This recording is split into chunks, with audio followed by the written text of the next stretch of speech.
Mais ce qui était encore plus insupportable là récemment, c'est un autre débat. Un débat qui a duré 3 heures sur TF1. Bayrou, non. Bayrou, ça a duré plus et c'est pas un débat, Bayrou, c'est une commission d'enquête. Manu Max, Micron, Macron Thibault. Bon, Thibault, on l'a vu une seconde. Hein. Mais le Macron. La cause de nos maux tient en un mot ou plutôt en un nom? Macron! J'ai attendu toute la soirée pour 4 minutes de Thibault. Ah oui, il n'y a pas eu grand chose. Hein. Comme il a menti tout le temps, il a sorti que des dingueries. Oui, et il n'a jamais été débunk parce qu'il était face à des journalistes. Quoique Boulot, j'ai la vision. Thibault n'a servi à rien. Alors, les personnes qui sont venues lui poser les questions. Donc, au début, il y avait Gilles Boulot, qui était le journaliste pendant toute la série et il a fait le boulot au début. Boulot a fait le boulot, hein, vraiment, il a fait du bon boulot. Ensuite, on a eu Sophie Binet, je crois que c'était directement elle après. Ensuite, il y a eu Robert Ménard, le maire de droite, qui a... C'était pas lui qui avait eu une sauce sur un mariage...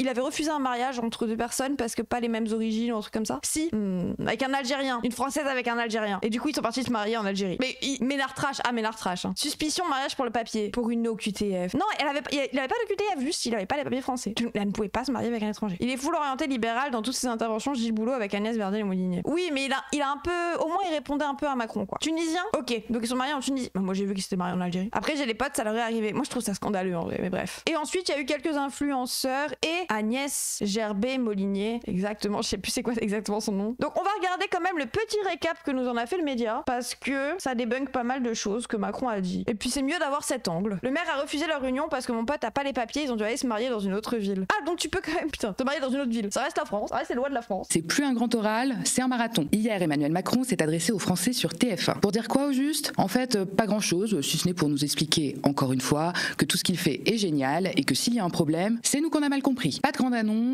pas de grand tournant, juste un grand show de communication dont il maîtrisait les effets spéciaux. Le récit était bien ficelé, taillé sur mesure pour se poser en héros. Les sujets se sont enchaînés, plutôt vite en fait, pour donner l'impression à ceux qui regardent que Macron a réponse à tout, qu'il maîtrise tout, un président multitâche capable d'être sur tous les dossiers. Comme pour dire qu'il ne se consacre pas à 100% à l'international, comme ça a souvent été dit ces derniers mois, mais qu'il se préoccupe aussi des affaires internes, les grands défis de la France. Je vous rassure tout de suite, ce récap, ce n'est pas un replay de la royale prise de parole, c'est un décodage. On va gratter le vernis, lire entre les lignes et remettre les pendules à l'heure sur les vérités arrangées, les chiffres douteux et les petits mensonges du président. Macron face à la France, c'est plutôt Macron face à son miroir. Si l'on y regarde bien, l'émission d'hier soir était à l'image de ses mandats. Le locataire de F pour Salomé Saké à qui on a bien cut une partie. Non mais F à toutes les meufs qui ont été là qui Macron n'aime pas trop parler aux femmes. Hein. Au bout d'un moment c'est bon. Hein. Il a dit à Sophie Binet non mais ce que vous dites est faux. C'est faux. L'Élysée a passé 40 minutes à servir la soupe au maire d'extrême droite de Béziers, Robert Ménard. Il a expédié les sujets sociaux et Sophie Binet, la secrétaire générale de la CGT, avec le mépris qu'on lui connaît. Il a consacré à peine 5 minutes à l'écologie alors que 2024 a encore battu le record de l'année la plus chaude. Clap de fin, il évoque ému l'interdiction par la Constitution d'un 3e mandat. Le moment où le storytelling vire à l'autoportrait un brin tragique. Je suis le premier président de notre histoire, je dis devant le public, c'est vrai, premier président, qui n'a pas le droit constitutionnellement de se représenter. Ça n'est jamais arrivé. Ah ouais ? Bah, Jacques Chirac. Oui, non, faux. Tu veux une médaille, fils de pute 1. Il dit que c'est le premier qui, selon la Constitution, n'a pas le droit de se représenter. Mais on est d'accord que Jacques Chirac, il a fait 2 mandats d'affilée aussi. Le main caractère syndrome. Non, il fait bidou. Dans la 5e, oui, je crois. Bah non, Chirac, les gens. La situation, c'était pas présenté. Oui, mais Chirac, c'est pas représenté. Lui, il veut. Ah, d'accord, Chirac, il en avait rien à foutre. Et lui, c'est le premier à s'en plaindre. Ok, d'accord. Certains ont arrêté en fonction après un référendum perdu. Certains sont malheureusement morts en fonction. D'autres ont perdu. Chirac a juste choisi de pas se présenter. Mais Chirac, il a fait 2 mandats. Ah bah, Chirac. Bah, je sais pas. Révision de 2008. Ok. Mais pourquoi il s'en plaint? Il le savait de base. Des arrêtés en fonction après un référendum perdu. Certains sont malheureusement morts en fonction. D'autres ont perdu des élections, n'ont pas pu se représenter. Ou d'autres ont choisi de ne pas aller. Moi, je ne pourrais pas constitutionnellement le faire. Oula. Attendez, mais en fait, il a vraiment l'air très triste. Bravo, allez, next. Non, mais en fait, il a vraiment l'air très triste de pas pouvoir se représenter, en fait. Oui, c'est ça, MDR. Il veut la 3e. Mais en fait, il est vraiment en train d'essayer de nous baiser, là. Moi, je vous sens, les gens. Je vous rappelle qu'il a mis ses copains au... Hein, bon, on veut pas de toi, bah... Essayez d'avoir le moindre reproche possible, comme j'en ai eu tout à l'heure. Vous n'avez pas fait ceci ou cela. Et donc, je me battrai jusqu'au bout. Et puis, quand j'aurai fini, je réfléchirai à la suite. Et à ce moment-là, je pourrai vous répondre. Mais aujourd'hui, j'ai pas réfléchi. Pour ceux qui se demanderaient, et il vient bien de dire qu'il n'exclut pas de se représenter en 2032. Une vraie plaie. Les Français rêvent de le voir partir, lui rêve déjà de revenir. Parmi les interlocutrices choisies pour questionner le président hier, il y avait Agnès Verdier-Molinier, présentée comme directrice de la fondation IFRAP. Alors, petit florilège de ses interventions hier soir, vous allez vite comprendre ses positions. Du taux de chômage en sortant du Covid, que nous n'avons pas connu. Que la crise qu'on a là est liée au modèle énergétique européen et la concurrence déloyale. Alors, les gens, si vous ne savez pas qui c'est Agnès Verdier-Molinier, c'est une meuf d'un espèce de... L'IFRAP. L'IFRAP, on peut dire que c'est un think tank, non, parce qu'il réfléchit s'enrichissent pas beaucoup. Hein. Mais oui, c'est un néolibéral, c'est honnêtement une lobbyiste, c'est une fondation. Ah, c'est un think tank, on peut le dire. Oui, c'est un lobby. Oui, c'est un lobby, mais ils se définissent pas comme un lobby. Une sorcière sans la magie et le côté cool. Bah, attendez, est-ce qu'on a un peu son lore de la life? Elle est née dans une famille de riches viticulteurs. La méritocratie, les gens. Elle est née riche. Elle est née riche. Elle est fille de Bourges. Ouais, bah, ça se voit. T'as vu un Monchalin dans Backseat ce soir? Oh non. Sa famille a un château, putain, les gens. Je vais rien dire. Le problème de l'emploi marchand français est énormément lié. Réseau Atlas. Mais tout s'explique. C'est Pierre-Édouard Stérin, le Réseau Atlas, c'est ça? Tout s'explique. Parce qu'on a fait une politique de l'offre minuscule finalement. Non, on a fait une vraie politique de mais pourquoi? Parce qu'en face, vous baissiez pas les dépenses. Donc vous n'aviez pas de marge. Mais on va venir sur les dépenses. Non, mais c'est ça la réalité. Le pays vit pour l'administration et non l'administration pour le pays. Est-ce que c'est comme ça qu'on crée de la richesse? Non. Alors quand est-ce que vous allez à un moment dire siffler la fin de la partie sur cette folie normative qui nous étouffe? Ils sont terrifiants les libertardés. Ben elle, il y a la vidéo du Jules et Lumi sur le sujet. Sur Stérin? Mais non, ça c'est Stérin. Ah, sur Atlas. Attendez, j'ai un peu envie de regarder la vidéo du Jules et Lumi sur Atlas après. Dès qu'elle connaît, qu'est-ce qu'elle connaît des Français? Il y a ce truc, en fait, moi, genre, les libertariens, économiquement, les gens, je suis une bille. C'est pas mon sujet, l'économie. C'est vraiment, moi, je peux vous parler de sociaux, je peux vous parler de politique sociale, de logement, etc. Mais l'économie, on peut me gaslight avec des mots que je comprends pas, ça me fait bugger. Mais elle, juste, j'ai envie de la... Non, c'est le sujet de personne, même ceux qui en parlent. Si, Ribot, il s'en sort pas mal. Elle sort le bingo néolibéral en 5 secondes, c'est un speedrun. Bah, c'est surtout que elle, j'ai juste envie de lui dire, oui, mais d'accord, on paye beaucoup d'impôts, mais du coup, on a un service social, quoi. Enfin, j'ai pu aller à l'école gratuitement. Enfin, gratuitement, presque gratuitement. J'ai pu aller me faire nettoyer le nez quand j'étais petite. T'inquiète, t'es toujours meilleur que Bruno Le Maire, oui, en plus. Mais bon. Et dire qu'on va inverser cette courbe des normes et supprimer des lois, supprimer des normes, supprimer des règlements. Et en fait, pour moi, des gens, elles s'en fichent de toi. Bah, en fait, pour moi, une meuf qui s'appelle Agnès Verdier-Molinet, née dans une famille de riches, j'avoue que son avis sur les services publics et sur le financement des services publics et sur les cotisations sociales ne me part de là pas basé. Je sais que c'est ridicule de dire ça, hein, mais c'est en mode, tu n'en sais rien, tu ne sais pas. Parce que toi, tu aurais toujours pu t'en sortir sans sécurité sociale, en fait. Le bon instinct. Mais c'est ce truc de, c'est possible, tu vois. Mais ce que je veux dire, c'est que elle veut tout libéraliser parce qu'elle peut se payer des assurances. Sauf que moi, qui ai dû me faire hospitaliser et tout dans ma vie, déjà que j'ai une dette à la sécurité sociale, bah, j'aurais pas pu me payer des assurances, quoi. J'arrive et je me prends un jumpscare avec la thèse d'Anne Verdier. Bah, c'est ça, c'est genre, moi, je la connais pas tant, mais en vrai, bon, en gros, les bourgeois sont nos ennemis, c'est tout ce qu'il y a à comprendre en économie. Bah non, parce que peut y avoir des bourgeois qui se rendent compte qu'ils ont eu des privilèges et qui... Enfin, tu vois, genre, sinon... Mais elle, bon. Très qu'aux médias, on ne la présente pas comme sur TF1. On a préféré lobbyiste à directrice de la fondation ou spécialiste de je ne sais quoi. On vous explique pourquoi. L'IFRAP, c'est pour Fondation pour la recherche sur les administrations et les politiques publiques. Alors ça, on jette, non? Fondation de recherche, ça fait tout de suite très sérieux. On imagine des chercheurs ou des doctorants qui bossent sur des thèses hyper complexes, avec toute la rigueur et l'exigence... Des milliardaires de gauche? Non, des bourgeois de gauche. Il n'y a pas que les milliardaires, les gens. Scientifique que cela implique. Mais en fait, c'est pas du tout le cas. Franck Ramu, le directeur du CNRS, reproche cette étiquette qui contribuerait à faire passer ses opinions pour des connaissances scientifiques établies. En fait, l'IFRAP, ce n'est rien de plus qu'un lobby ultralibéral, pro-patronal, qui publie des rapports pseudo-scientifiques. Moi, je pense qu'il faudrait arrêter de taxer les entreprises, leur filer les subventions et rétablir l'esclavagisme pour sauver l'économie française. Je viens d'avoir un souvenir du coup du débat. Alors, Macron, TF1, les gens, face à cette meuf, je viens de me rappeler qu'elle a ramené le truc le plus cliché, le truc le plus cliché possible. À votre avis, une libérale, qu'est-ce qu'elle peut ramener à Macron? Regardez à côté d'elle. Ah, c'est derrière moi. Je spoil pas, j'ai vu. Il y a un truc que les libéraux aiment bien ramener avec eux, c'est le code du travail. Sauf que ramener le code du travail, c'est pour dire, vous vous rendez compte, on a le pays... une photo sur CNews, oui, aussi. Mais en fait, le code du travail, leur argument, c'est de dire qu'on met trop de règles au travail. On met trop de lois sur le travail, ce qui empêche les gens d'embaucher. Sauf qu'en fait, pourquoi il est aussi grand, le code du travail? C'est pour tous les petites virgules, les petits astérix, les petits cas où en fait on vous baise, les petits nanani. C'est pour nous baiser qu'il est aussi long. Hein. Parce que moi je veux bien, madame, hein, qu'on le raccourcisse. Mais on écrit des phrases, nique les patrons. Je sais pas, des trucs comme ça, genre des dérogations, des cas particuliers. La bourgeoisie préférera toujours l'argent à la patrie. Bah, totalement. Et en plus, vraiment, putain, il faut trop lire, c'est les patrons qui chialent. Mais oui, mais en plus, c'est fait pour nous, hein, pour nous embêter. Pour qu'on le jette sur des gens comme elle. Mais c'est vraiment l'argument de regarder. Monsieur le Président, regardez là. La dépense publique a augmenté de 170 milliards d'euros en 5 ans. Ces chiffres donnent le vertige. En y consentant, nous avons commis la faute de perdre du temps. Qu'est-ce qu'on a trop de normes. Par exemple, et en plus, souvent, des normes, ça va être il faut laisser une pause aux gens pour qu'ils puissent manger, genre. Regardons un petit patron qui fait ouin ouin. On est avec Christian. Financement du dialogue social 2024 en forfait 150 €. Ça dépend du ministère du Travail et de la Santé. On n'est pas de salariés. J'ai pas de salariés et puis le dialogue social. Bah et alors, tu profites pas de la sécu, toi? Si t'as pas de salariés, c'est que t'es en auto-entreprise comme moi et moi aussi je profite de la sécu. Comment tu cotiserais sinon? Oh le con. Ok, bon. je vous l'avais dit, hein, en 1 minute 30, on dit plus que quelquefois en 15 minutes de débat. Cette norme Ah ouais, mais là, il a pas dit grand-chose, quand même. laquelle il est obligé de s'astreindre, Le fameux manifestant payé. Oui, les caisses de grève, c'est payé par l'État, oui. dépense qu'il est obligé de faire ne le concerne nullement. Comment en arrivons-nous à ce scénario kafkaïen? De toute façon, Le K-word. Oui. la pile des codes, c'est assez clair. Je ne suis pas un homme orchestre. C'est pas le président de la République, heureusement, qui fait les choses. Et je dirais encore moins. 3 heures par mois et c'est plié. Non mais pour eux, il y a trop de mots. Ben, venez, on enlève tous les mots qui disent que le 1er mai, certains peuvent au final travailler selon leur travail, nanani. Ça, on enlève. Plus personne travaille le 1er mai. Allez hop, on enlève une page. Et on fait ça tout le temps. Parce qu'il y a beaucoup de mots juste pour nous baiser, hein, j'ai l'impression. Beaucoup de... En fait, on peut quand même exploiter les gens si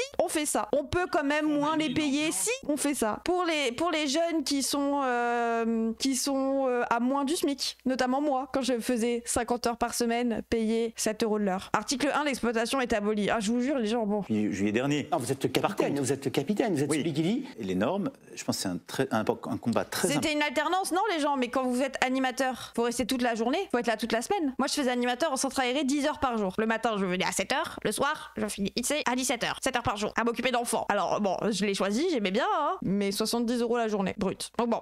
Important, fait sur beaucoup de T'es choses. payé un SMIC. L'impôt à la source. T'es payé un SMIC horaire de si tu faisais 35 heures, mais à 50 heures. C'est une très grosse simplification. Avec les indépendants, on a fait un plan qui a d'ailleurs été proposé par l'UDP, qui a simplifié beaucoup de choses sur leur déclaration. Mais il y en a encore trop. Putain, j'ai entendu 7 heures, je sais pas concentré, t'inquiète. Mais c'est toi les normes. Non, mais en fait, moi, je comprends même pas ces gens comme elles qui veulent Enfin, pourquoi les patrons veulent, ne serait-ce que nous supprimer la Sécu, par exemple. Libéraliser au point de libéraliser la Sécu. De faire en sorte que la Sécu, on le paye plus via les impôts et que ça existe plus, il faut une assurance. Mais quand les pauvres seront morts, en fait, vous allez exploiter qui? Genre, au bout d'un moment, moi, il y a ça aussi. Ils sont matrixés, je pense. Mais je sais pas, mais quand on va venir travailler, que la sécurité sociale remboursera peut-être pas nos arrêts maladie, mais si on est malade quand même, et qu'on ne peut pas venir, et qu'on meurt, vous allez exploiter qui? Le but, c'est de les laisser vivants un certain temps, pas de les tuer. Oui, mais ils veulent nous enlever la Sécu. Les 100K d'abord, puis les millionnaires. Ouais, ils vont se retrouver entre eux à réfléchir à qui est-ce qu'ils doivent exploiter, quoi. Ils veulent des robots. Putain, c'est vrai que maintenant, ils sont en train de faire les robots. Les un peu plus riches. Même du point de vue libéral, c'est complètement con. Parce que si tu regardes, par exemple, ce qui a amené Luigi aux États-Unis, c'est le fait de tout privatiser. Bah oui, aussi. Oh, vraiment, je n'en peux plus. Les enfants, oui, bah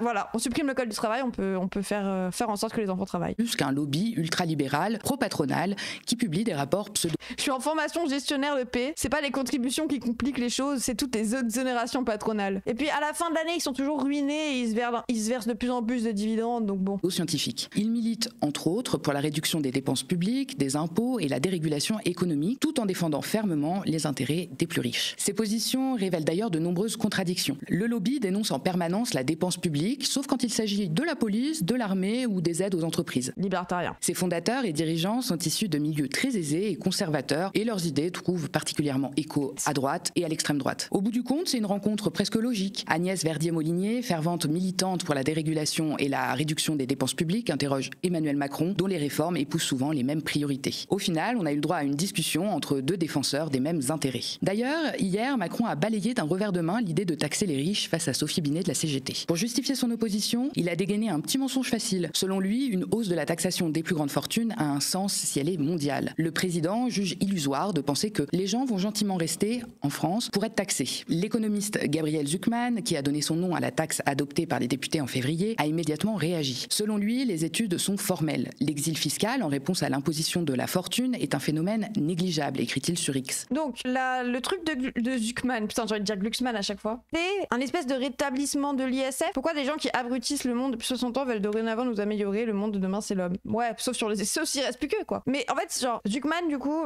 l'exil fiscal en réponse à l'imposition de la fortune est un phénomène négligeable. C'est à partir des études sur le sujet. Ok, mais elles sont où ces études? J'ai un peu envie de les lire là, mais... Cette tendance se vérifie dans différents... Moi, j'ai envie de dire Sucreman à chaque fois. Mais d'après lui, selon les études, il y a de très faibles risques d'exil fiscal. Voilà, j'ai confiance en lui, c'est bon. de la fortune est un phénomène négligeable. C'est une taxe de 2% sur la fortune des 147 milliardaires de France. 2%!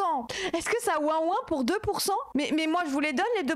Venez, on le fait à tout le monde, si vous voulez. On le fait avec tout le monde. Tout le monde doit mettre 2% en plus de ce qu'il gagne. Alors, ça peut vous sembler pas injuste, hein. Mais moi, je vous le fais au calme. Vous aurez mes 4 balles, promis. Non, vraiment, vous aurez mes 4 euros. Si c'est l'effort qu'il faut faire que je vous donne les 4 euros pour que Bernard Arnault en donne beaucoup plus, juste, mais moi, ça me va. Vraiment, 2%, c'est rien, hein, pour moi.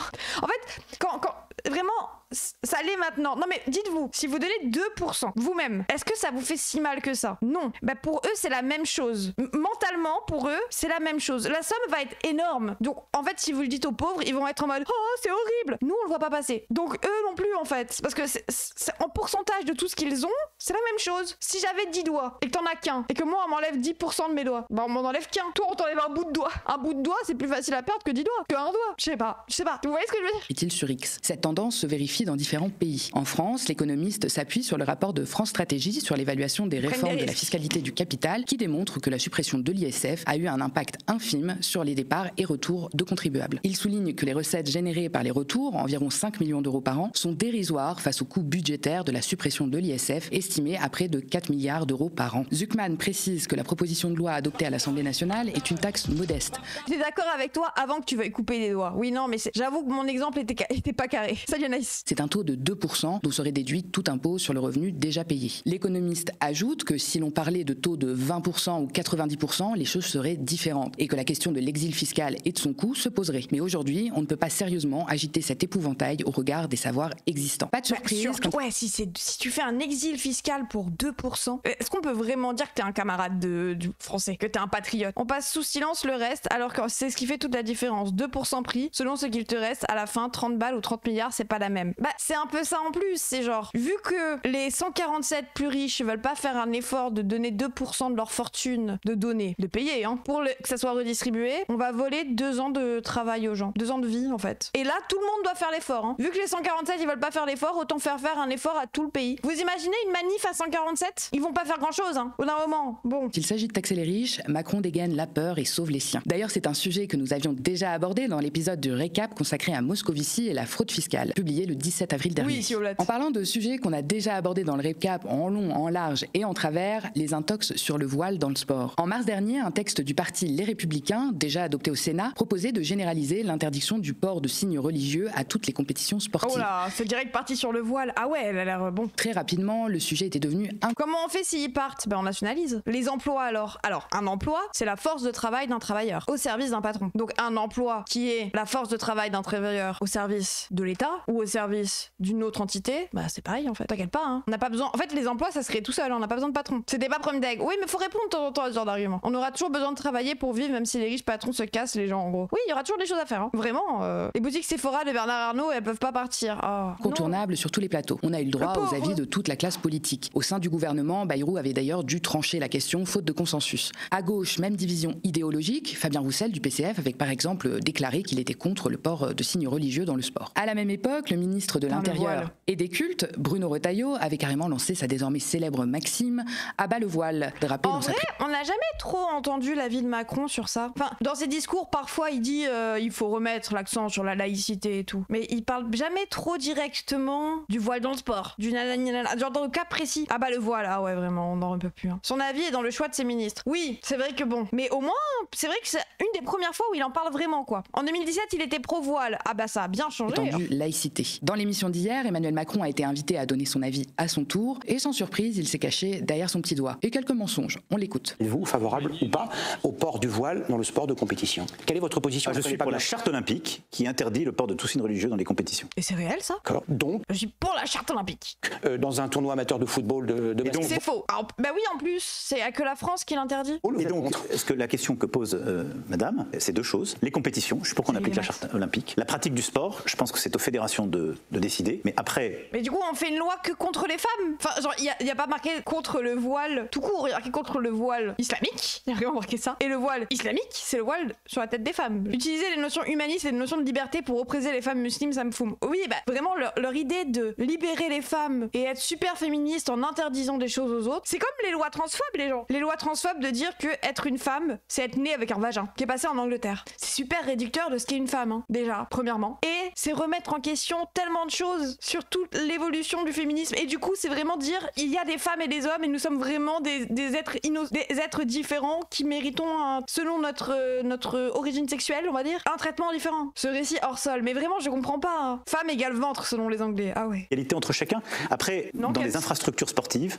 pour aller s'entraîner, pour aller initier, je pense qu'il faut là du pragmatisme et notre loi ne l'empêche pas. Au risque de se répéter, la charte olympique n'interdit pas le port du voile. Il interdit la propagande qui suppose suppose un comportement actif, pointe Nicolas Cadenne, expert en laïcité. La tenue doit être réglementaire au regard des règles du jeu et des questions d'hygiène et de sécurité. L'expert poursuit que la proposition de loi concernant le niveau amateur serait unique. Aucune démocratie n'interdit de tels accessoires, éventuellement vus comme des signes religieux. Comme le pointe Emmanuel Macron lui-même, les fédérations sont en droit d'interdire ou non ces signes si c'est justifié. Le texte des Républicains vise donc à interdire des signes religieux sans justification, ce qui est contraire à la laïcité. Nicolas Cadenne dénonce une lecture identitaire de la question, ce que Macron préconisait pourtant d'éviter il y a encore une semaine. Ce projet de loi assume dans son exposé des motifs un continuum hallucinant entre le port du voile et radicalisme islamiste, assène-t-il. À force de vouloir ménager la droite identitaire, Macron finit par trahir sa propre parole et la laïcité avec. L'extrême droite hier soir, c'était Robert Ménard, le maire de Béziers. Oui, en plus, on rappelle les gens. Du coup, la charte olympique ne dit pas ça. Et surtout, comment ça les politiques racistes ne sont pas experts en laïcité? Mais surtout, en fait, si on revient à la base, bon, je sais que vous avez eu ce discours un milliard de fois si vous êtes des gauchistes, mais si on revient à la base de ce qu'est la laïcité, c'est totalement l'inverse. La laïcité veut dire que l'État, bon déjà, la laïcité, c'est l'État qui doit être neutre, c'est pas les gens. Déjà, premièrement,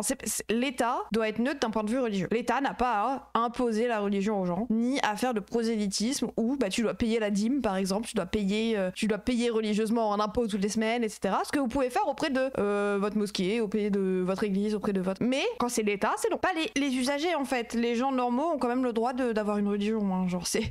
Être neutre, c'est ne pas interdire aussi. Hein. Le plus gros whipping de la France. Bah oui. La laïcité veut pas dire le voile. Je vous jure. Moi, ce qui me tabasse, c'est comme un enfant de 15 ans comprend parfaitement laïcité et comment un vieux daron comme Retailleau n'arrive pas à la comprendre. Mais si, ils la comprennent. Ou à la base, ils la comprennent, en tout cas. Et leur racisme et leur islamophobie aussi ont fait qu'ils en ont eu une nouvelle lecture et qu'ils l'ont instrumentalisé contre les Arabes et les musulmans. Quand on dit l'État ne reconnaît aucune religion, ça veut pas dire pas de religion d'État et non pas de religion. Ça veut dire pas de religion d'État et non pas de religion. Mais oui. Et puis c'est au pire. La laïcité, c'est aussi considérer chaque objet religieux comme neutre. Un objet religieux perd de son caractère religieux aux yeux de l'État. C'est-à-dire que l'État, s'il voit une femme voilée, il voit une femme voilée. Il voit pas une musulmane. Il voit juste une femme qui a décidé de mettre un voile. Comme il voit un homme avec un chapeau de cow-boy. Comme il voit un homme avec des gants. Je sais pas, genre c'est juste des trucs neutres. Oui. Par contre, quand c'est pour enlever les cagoules à des fachos, il y a plus personne. Mais ça on en reparlera après. Qui a déroulé toutes ses obsessions sécuritaires et anti-immigration comme accoudé à un comptoir. Macron, de l'autre côté du bar, lui servait des verres en hochant la tête. En sortant de l'interview, Ménard s'est lui-même dit surpris par le soutien du président. Ce vote m'oblige, qu'il disait quand il se faisait réélire grâce à l'opposition à Marine Le Pen. Le barrage a sacrément pris l'eau. Pendant 40 minutes, Macron donne raison aux idées nauséabondes et autoritaires de l'extrême droite. Favorable à ouvrir les pouvoirs des policiers municipaux, à louer des places de prison à l'étranger pour y envoyer des détenus français. Favorable aussi à faire payer ces mêmes détenus pour leur détention, comme proposé par Darmanin. Le seul petit désaccord a été sur l'immigration. Ménard veut moins d'étrangers légaux sur le territoire. Il critique notamment le regroupement familial. Vous comprenez, on accueille un mineur, puis c'est les parents et toute la fratrie qui peut le rejoindre. Cata Sophie Binet qui dit à Macron qu'elle a voté pour lui. Ah non, moi j'ai trouvé ça basé comment elle lui a répondu. Alors ça, c'est trop pour Ménard. Macron, lui, laisse couler. Son problème, c'est l'immigration illégale. Mais Ménard persiste. 500 000, même légaux, c'est trop. On te le fait pas dire, Robert. Tu racontes encore n'importe quoi. Mais non, d'abord, attendez. Quand je regarde les 500 000 personnes chaque année qui arrivent en France, on peut se poser la question. Mais c'est 500 000. Il est contre l'immigration légale. Putain, mais bon, déjà 500 000, je me semble pas, mais Ménard trash de plus en plus. Hein. Recevoir. Là, il parle de l'immigration légale, qui sont des gens d'ailleurs qui viennent sous visa, qui souvent repartent après avoir passé 5, 10, 15 ans sur le territoire à la fin de leur visa. Comment sont comptés les 500 000? Je sais pas, mais même si 500 000, venez, on se pose la question, même si c'est 500 000, moi je m'en fous. Hein. Là, c'est des visas. La plupart, c'est des visas. C'est des gens qui repartent. Oui, il y a des étudiants. Il y a eu les médecins cubains qui sont venus nous aider. Vous vous rappelez quand on avait plus de médecins du tout, qu'il y a eu des Cubains qui sont venus? Bah, ils ont eu des visas. Sauf que là-dedans, t'as plus 200 000 étudiants qui repartent en moins de 5 ans. Bah oui, je dirais 10 milliards, 20 000 milliards. Tous les mémoires du communisme, là. Mais là, un jour, il va mourir de racisme tellement il attend. Non, mais attendez, mais on en est arrivé à un point où le débat médiatique peut aussi être sur l'immigration légale. On remet oui, les accords d'Évian qu'on a essayé de supprimer il y a pas si longtemps que ça aussi. Surtout, ça veut rien dire 500 000 parce que t'as des étudiants. Mais oui, non, mais je suis d'accord avec toi, Malcolm. Il y aurait 500 000 qui viennent en France tous les ans. On est 70 millions, donc il va rien se passer. Oui, et puis le réarmement démographique. Au bout d'un moment, je pensais qu'il nous fallait plus de travailleurs pour payer les retraites. Bizarre ça. Faflande, vraiment les gens. Leur argument du réarmement démographique, mais on veut pas accueillir des gens, je le comprends toujours pas. 100 000 là, il y en a beaucoup qui repartent aussi. Vous avez dans ces 500 000 des visas étudiants. C'est 300 cas par 500, ils font compter aussi ceux qui partent tous les ans. La balance, c'est environ 100 cas dans un pays. Wow.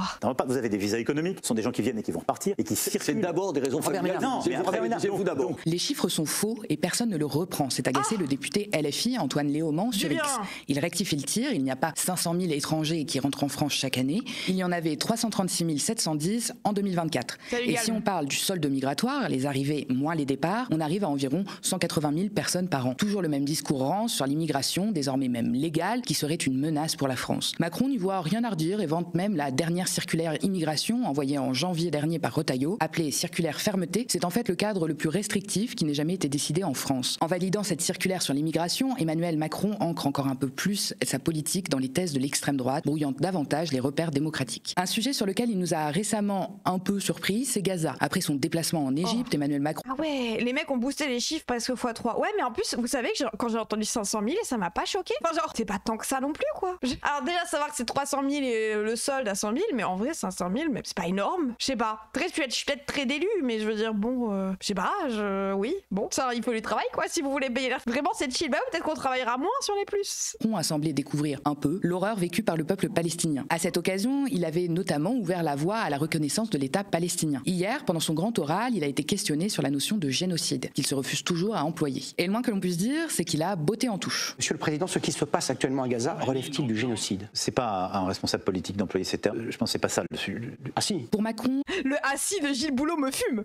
C'est pas à un responsable politique d'employer ces termes. Je pense que c'est pas ça le sujet. Ah si. Bah si, oui, non, bah si, dans tous les cas, hein. C'est de la géopolitique, donc de la politique internationale, donc ton métier. Enfin, tu t'es au courant que t'es allé au Brésil il y a 6 mois, t'es allé en Israël, t'es allé là t'es allé au Maroc, il y a pas si longtemps que ça t'étais en Algérie, nanana, mais c'est ton métier, hein. La géopolitique, c'est un peu ton métier, hein. L'histoire se rappellera de ces gens, ah vraiment, hein. Macron, ça serait l'Ukraine, ils diraient pas ça. Oui, ah, moi je me situe pas entre l'Ukraine et la Russie, c'est pas le métier d'un président. Ce n'est pas à un président de la République de dire s'il y a un génocide, c'est aux historiens. Pour Johan Soufi, avocat spécialiste en droit international, cette affirmation est juridiquement et moralement erronée. Il invoque la Convention de 1948 qui oblige tous les États à prévenir le génocide dès les premiers signes sérieux. Cela suppose d'identifier et de qualifier les actes avant qu'il ne soit trop tard, souligne. Il se fout de nous, il parle de wokisme, d'islamo-gauchisme, de terrorisme, mais génocide non. Macron a déjà une fois parlé de grand remplacement. Et il a dit que Renaud Camus était quand même très bon auteur.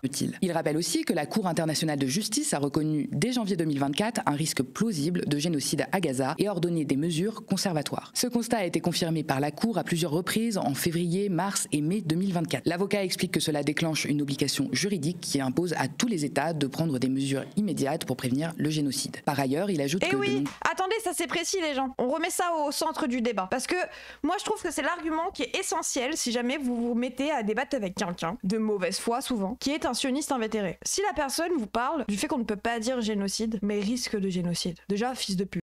Ça vous lui dites pas, mais vous pouvez le penser très fort. Parce que, désolé, risque de génocide, si ça t'alarme pas un minimum, faut aller se faire foutre. Bon. Mais, moi je le dis, tu peux le dire. Gage, par exemple. Mais si quelqu'un vous dit non, c'est risque de génocide, on peut pas parler de génocide. S'il y avait un génocide, on parlerait de génocide. Il y a un génocide en cours. En fait, imaginons, quelqu'un tue quelqu'un. Quelqu'un tue quelqu'un. Un meurtre. Tant que tu n'as pas tué la personne, tant qu'elle n'est pas morte, il n'y a pas officiellement un meurtre. Un génocide, tant qu'il n'est pas fini, il n'y a pas officiellement un génocide. Tu es en train de faire un meurtre, tu es en train de faire un génocide. C'est un risque de meurtre, exactement. Donc on va pas commencer à prévenir. C'est qui décide que c'est un génocide? C'est après coup qu'on décide de si c'est un génocide ou pas. On peut pas dire que le génocide est fait tant qu'il n'est pas fini. Donc tant qu'Israël continuera de tuer des gens, on peut pas dire officiellement qu'il y a eu un génocide. Et tant qu'on est en train de faire un meurtre, on peut pas dire officiellement qu'il y a eu un meurtre. S'il y a un risque et que rien n'est fait pour l'éviter. Non mais c'est surtout que là, même si on fait les choses pour l'éviter et que c'est fini, il y aura eu un génocide. Là, par contre, bon, c'est en mode, même si il s'arrête maintenant, on pourrait dire qu'il y a eu un génocide, je pense. Hein. Même si toutes les caractéristiques sont réunies, si toutes les caractéristiques sont réunies, on est en cours de génocide. Le génocide n'est pas fini. C'est horrible ce que je suis en train de vous dire. C'est un génocide en cours, ou une tentative de génocide, ou des risques de génocidaire, mais ça sera un génocide qui ne peut être acté qu'à la fin, comme un meurtre. C'est acté qu'à partir du moment où c'est fini, où l'action de tuer est validée. Tu coches la case. S'il reste une personne, c'est un génocide. S'il reste une personne mais que l'action est finie, que tu arrêtes de le tuer, ça reste un génocide. Parce que tu auras rempli les caractéristiques de t'attaquer à un groupe pour son ethnie, sa religion, pour un caractère spécial, massacrer des gens de cette ethnie, ce groupe, ce truc, en raison de ça, essayer d'en faire disparaître la culture, disparaître la descendance, etc. Tu penses pas que le président doit éviter de dire des choses qui empêcheraient par la suite toute négociation avec Israël? Alors, il va falloir arrêter. On ne négocie pas avec les terroristes. Le nombre de fois où Israël sont revenus sur ce qu'ils ont fait, bon. Mélenchon dit ça sur Poutine. Alors, Mélenchon avec un A, pseudonyme, bizarre. Tu dis pas la LFI, toi. Il y aura un genre de procès de Nuremberg. Bah ça sera statué par la Cour internationale de justice ou la Cour pénale internationale. Dans tous les cas, oui, c'est statué. Mais je vous inquiétez pas que, bon, il y a les historiens. Il y a un long truc, hein. La honte, non, t'inquiète. Et Macron ne négocie absolument rien, il a juste peur. Moi, je suis pas non plus pour négocier avec Poutine. Mais il faut rester dans le discours international comme on reste. Il faut. Alors, moi aussi, je pense pas qu'il faut couper le discours international avec Israël, hein, je vous rassure. Et je pense pas que Mélenchon non plus. Hein. Je pense que si on arrête de parler avec Israël, on aura pu. Je sais pas trop quoi penser. Mais il faut quand même continuer de discuter avec eux, hein, pour faire en sorte de leur foutre des coups de pression. Hein. Pensez pas que Mélenchon il va aller voir Poutine avec un grand sourire. Hein. C'est plutôt Marine Le Pen, ça. ONG spécialisées, des experts de l'ONU et la commission d'enquête indépendante des Nations Unies estiment qu'un génocide est en cours. Selon lui, les États doivent se fonder sur ces analyses pour agir et pas attendre qu'elles soient consignées dans des manuels d'histoire. Il sera effectivement trop tard. Mais puisque Macron préfère laisser l'histoire trancher, il devra aussi accepter qu'elle le juge sévèrement pour son inaction face au génocide du peuple palestinien.